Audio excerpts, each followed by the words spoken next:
What's going on, everybody? Welcome to Rec Nation. And listen, guys, we have something a little bit different. I saw this in the comment section. We're going to get to when the Army Rangers smoked some Crips in 1989. This is interesting, guys. This is like Wild West shit. This is like if you're at the bar talking with your friends. I wonder what would happen if gangs actually went against armed forces. You know, Army, in what world do they meet? What battle was this? I know on the Ad Files we talked about Battle LA, but that had to do with like aliens and shit, or possible, or whatever. So this is going to be interesting to me. So let's without further ado, let's just dive in. I do appreciate each and every one of you legends that comment these kind of videos. I'm here for it. This is going to be, it has to be interesting. I saw how many views this thing got. It's like 23 million views like 2 years ago. I can't wait. Never heard anything like this. So ready, let's go. Let me pull it up. All right, here we go. 3, 2, 1, let's go. Saturday, September 23rd, 1989. An Army Ranger who had just purchased a home on one of Tacoma, Washington's most gang-infested streets quickly became a witness to various illegal activity. Oh, so this is in the U.S. This is like straight up in Washington. Happening out front of his home. He wasn't shy of confronting it or notifying the authorities, and soon after, he became the target of one of the most notorious street gangs Washington State has ever seen. Wow. And after shaking up the hornet's nest one too many times, his home was ambushed by the Hilltop Crips gang, but not before he invited 15 of his Ranger buddies over for a barbecue. 300 rounds. Oh my God. What was it? Oh man. Picked the wrong day. I mean, listen, guys, just because you're an Army Ranger doesn't mean you're bulletproof. But you're mad proficient. You're mad proficient in this situation. You're uniquely qualified to handle the threat that a lot of us aren't qualified to. Too many times, his home was ambushed by the Hilltop Crips gang, but not before he invited 15 of his Ranger buddies over for a barbecue. 300 rounds, and 10 minutes later, the Crips were fighting for their lives. What?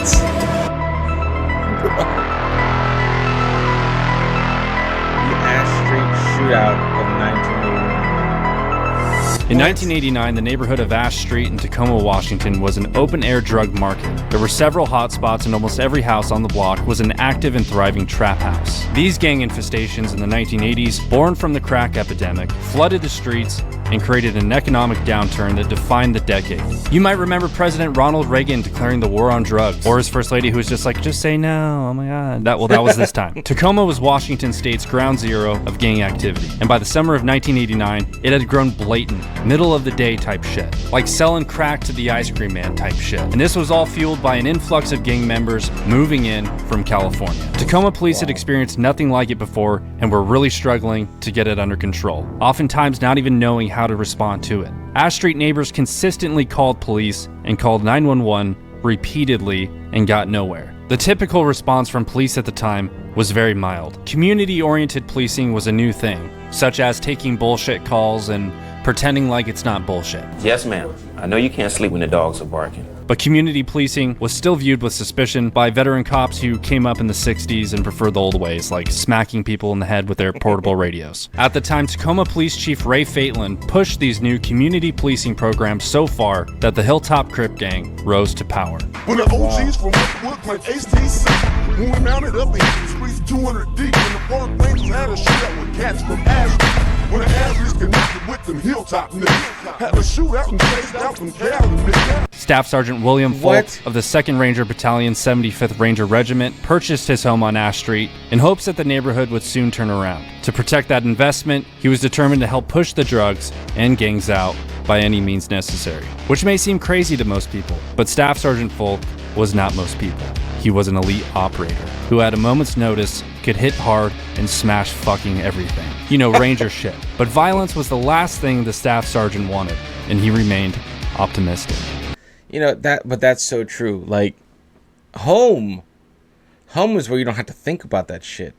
When you go into battle, when you go into different conflict zones, you know, like, you're ready, but no one's ready at home. Like, it's just like you almost let your guard down. But I mean, maybe not. You know, Army Rangers are Army Rangers regardless, right? But like, this is just next level. Could you imagine getting home like, now we're in the battle zone? What do you mean? Like, in my living room? Holy shit, man. I wonder why he even was he one of the people that like knew his feathers were going to get ruffled and he just sought that out?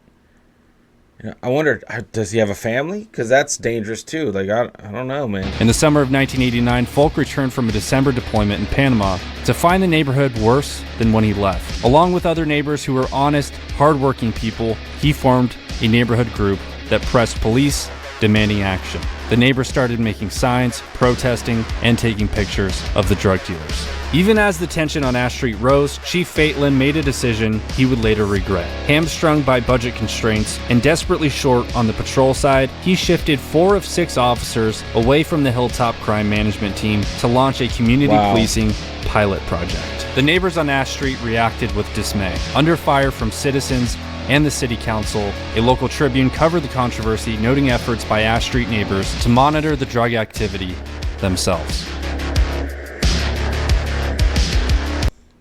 What? A local Tribune covered the controversy, noting efforts by Ash Street neighbors to monitor the drug activity themselves. Under fire from citizens and the city council, Sorry, the local guys. Tribune covered the controversy, noting efforts by Ash Street neighbors to monitor the drug activity themselves. All right, here we go. Got the right button. Here we go. A group of a dozen neighbors who live in the area of South 23rd and Ash Street said they are on the verge of vigilante action because police have failed to curtail drug dealing around their homes. Yo. So it's like you press and oh man, it's like you press and press. You use the proper channels to try to complain, try to get the problem solved the correct way. And if it doesn't get solved, well, that shit's in your own hands, man. As a neighborhood.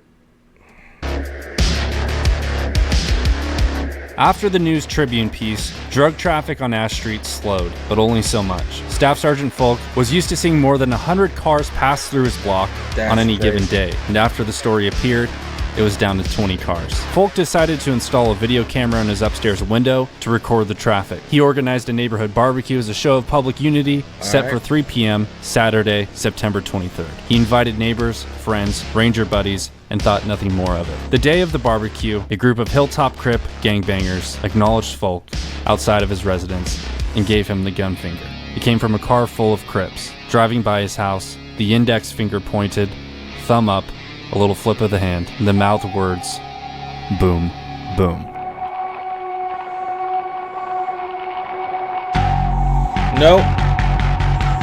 Nope. If you're gonna pull some bullshit off like this, if you're like the gangs, you don't give anyone advance notice.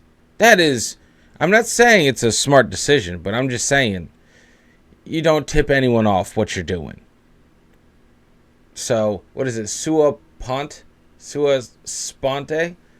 In-law sua sponte describes an act of authority taken without formal prompting from another party.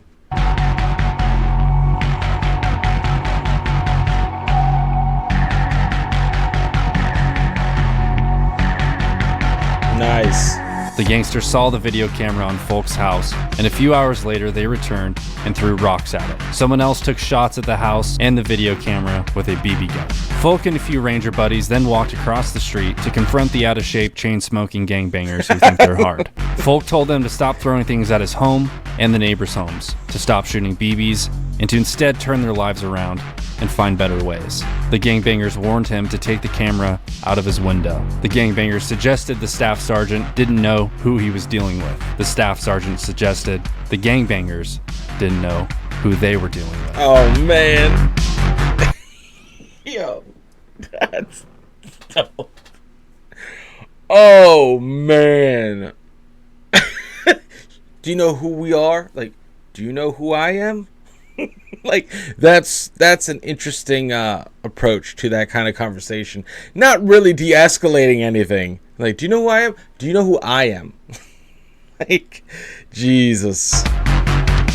They then told him, "Your history, bitch," and told him they were going to burn his house down and light him up as soon as the sun goes down. Foulk decided to walk away, and before he returned to his home, he overheard one of the Crips stating, "I'm going to shoot that army son of a bitch." Foulk then walked inside his house. He picked up his telephone, called some more of his Ranger buddies from the 2nd Ranger Battalion, and invited them over for a barbecue. You know what's more dangerous? You know what's more dangerous than a Ranger and at a barbecue? Like 6 Rangers at a barbecue. Like that's an interesting barbecue right there. That's a heavily defended barbecue. Suggesting it wouldn't hurt if they came armed. Translation, bring your own bullets. Hey guys, let's have a barbecue. Okay, well, yeah, what are we gonna smoke? Just some Crips. That's awesome. Dude. Including the few Rangers who were already at the barbecue and the Rangers called, the total of Rangers grew to 15. Foulk told them... Oh my God. Now hear me out though. Hear me out, okay? Like they don't have their I want to see what they brought as far as their armaments. You know, but still it doesn't matter. It doesn't matter. Them to bring personal weapons and whatever else they had. They came armed to the teeth with handguns, shotguns, and rifles. Foulk was armed with a Browning 9mm and a Colt Python 357 Magnum. Fucking Magnum. Who's the gangster now, bitch? Over a couple beers, Foulk pitched to his buddies a defensive operation of his home. Stake out locations and wait. No first moves. If police come, disarm immediately, cooperate, and assist. And all of his buddies joyfully agreed and were fucking down. They thought maybe nothing will happen, but if it does, zero tolerance for dudes shooting gats and smoking Swisher Sweets. As the sun went down, the Rangers dispersed into their defensive positions, alert and observant of any and all activity inside and outside the perimeter of the house. A few hours had passed as the Rangers held their positions. One Ranger observed a vehicle approaching in the distance at a slow rate of speed, at which point the vehicle shut off its headlights. Foulk, with his Magnum in hand, returned the favor and turned out the lights in his house and in the yard.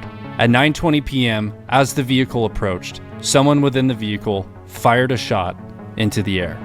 The house was now taking fire from the rear, where, according to police reports, small caliber automatic gunfire was heard. The Rangers opened a shit ton of fire, but so did the Hilltop Crips. One of the Rangers, William Edwards, was posted on the front porch. When the shooting started, he hit the ground as a bullet slammed into the wall beside him. He and other Rangers returned fire, seeing figures running amongst parked cars on the other side of the street. Ranger Russell Nolte, posted in the backyard, crawled forward as a shot hit the back of the house 3 feet over his head. Ranger Burr Settles was posted upstairs by the infamous controversial fucking video camera as a shot came through the window. The bullet grazed his head and he received multiple lacerations on his face from the shattered glass.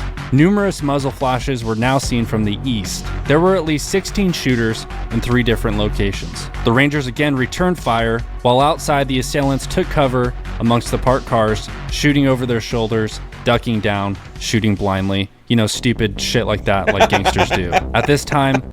That's... Oh, man. Just fucking spraying and praying. God. A neighbor taking cover on her kitchen floor dialed 911. And just like the famous Wild West shootout at the OK Corral, it was over in minutes. 10 minutes, to be exact. The first police car came down the middle of the street, cherries and berries on, with his siren blaring. The Rangers dropped their weapons, but as that first patrol car arrived on scene, one of the Hilltop Crip gang members popped a round off, sending the patrol car reversing out of the scene so quickly, smoke was seen coming from the rear tires. Officers in the car reported hearing 50 to 60 shots in less than 1 minute. Shortly after, more cops pulled into the block, and the gangbangers ran. As other police units arrived in the area, subjects were seen fleeing. The subjects were pursued and some caught and detained. Good job, Tacoma police.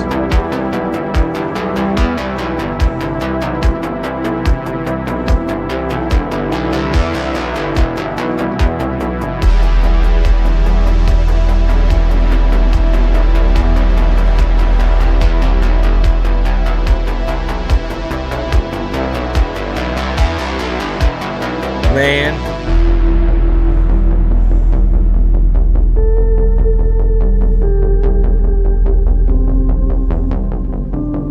The unarmed staff sergeant walked out the back door to his driveway and the alley behind his house. He felt someone behind and didn't fight. A hand shoved his head down and a voice ordered him to the ground. One gang member by the name of Frankie Strickland was cornered by a police canine and found to be in possession of 16 rounds of 9mm. He said he was holding them for a friend but couldn't remember the friend's name. You know, like a fucking liar. He also said the same thing about the pistol he was carrying. It was for a friend. Another suspect was carrying copper-headed rounds for a gas gun. Once the situation was under control and the officers learned about the Rangers' defensive operation, the responding sergeant of the Tacoma Police Department wasn't too happy about it. He lectured Foulk and the other Rangers for not calling the police for assistance until shots were fired. Yo, this is what I'm talking about, man. You know what? Maybe next time you invite some cops over to the barbecue. Like, hey, man, this is what's going down. Probably not. Because, you know, I feel like when a gang controls a city, or let's say a block, wouldn't you assume that they have bribed and or paid off some of the police in the area? So, you know, maybe not. Maybe that's what's been happening. Because of drugs make money, and people can be bought with money. So, it's interesting to me if the Tacoma Police Department was ever investigated as far as like corruption and internal corruption and shit like that, like dirty cops. So anyway, and felt that the situation may have been avoided by calling 911 prior to the shooting getting started. Out of what was quite possibly a 35-man gunfight with over 300 rounds shot in the dark, no one was reported to be killed or injured. For 20 years, the official version of the shootout held that miraculously no one was hurt, but there are rumors injured gang members did not seek medical attention for obvious reasons, and some may have even been mortally wounded. And according to Foulk himself, during the firefight, one gang member rushed towards Foulk's house. I guess he thought he was gonna John Wayne it, Foulk remembered. One of the Rangers took aim and hit the gangster in the shoulder. The attacker staggered back and ran away. The moment goes unmentioned in police reports and witness accounts of the time. Unverified gossip holds that the wounded man was treated at a Seattle area hospital, over an hour away from Tacoma. man. Doug Sutherland, who was mayor at the time, pondered a declaration of a citywide version of martial law to combat the gang violence that immediately drew national attention. The city of Tacoma found the dollars to add more police officers to their department. Then Governor Booth Gardner even considered sending in the National Guard. Man, National Guard don't do, like... The National Guard is a show of force. That is it. That is it. They don't... Can the National Guard fire on U.S. soil? Hold on. Because I doubt it. I doubt that they can. Highly doubt that, dude. Hold on, let me,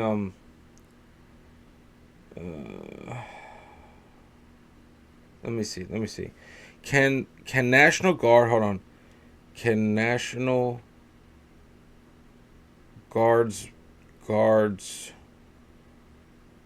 Guardsmen be... What do I say? How do I word this? Can National Guardsmen... I want to say return...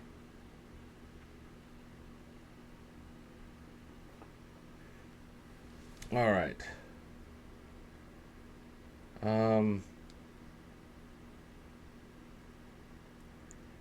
Man, this is going to take a little bit.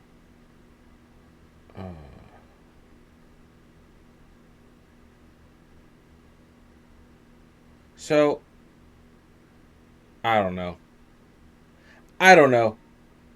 I'm all over the place. So yes, yes, yes they can, but that was 5 years ago, dude. 7 years ago. Interesting. I didn't know they could. The National Guard, I think, is a little bit different. I mean, I know is a little bit different. So they have different rules and regs about what they can and can't do. I think that's dictated on a state level. So that's I just don't know. I just always have seen the National Guard, like in states of emergency, as a deterrent and or show of force.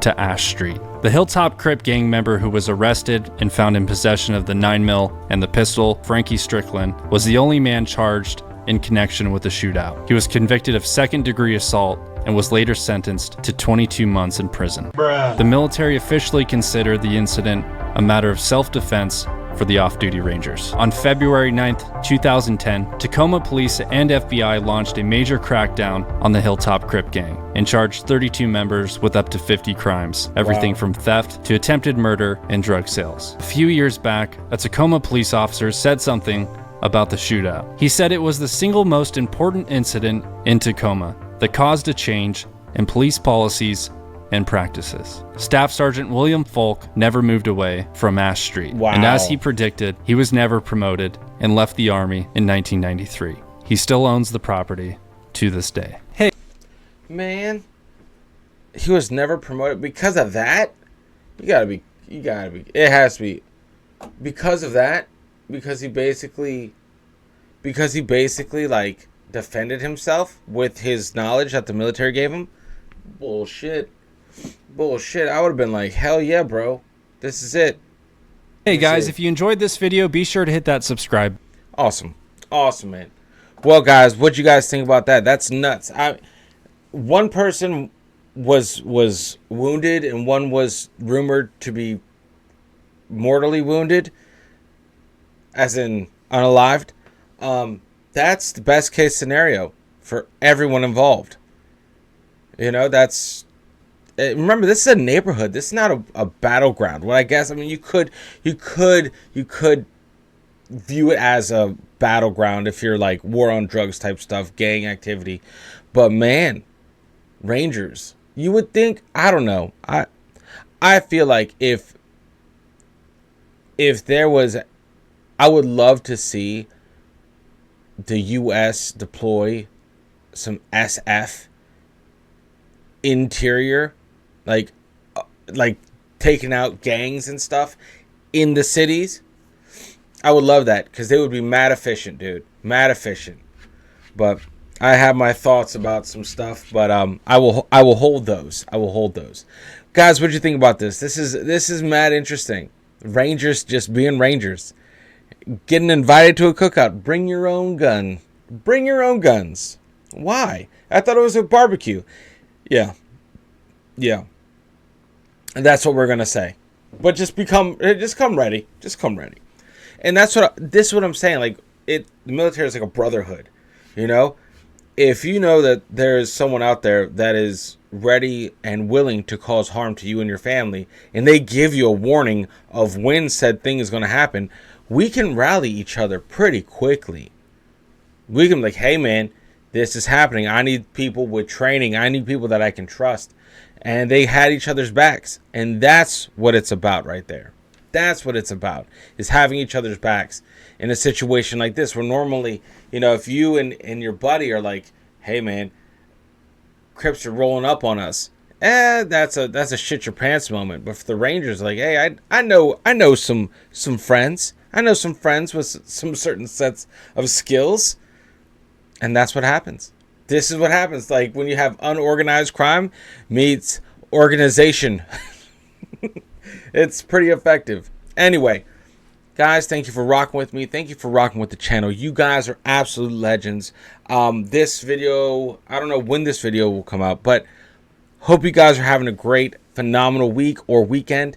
And honestly, guys, make sure you unplug and do something legendary. And I will see you all in the next video. Later, guys.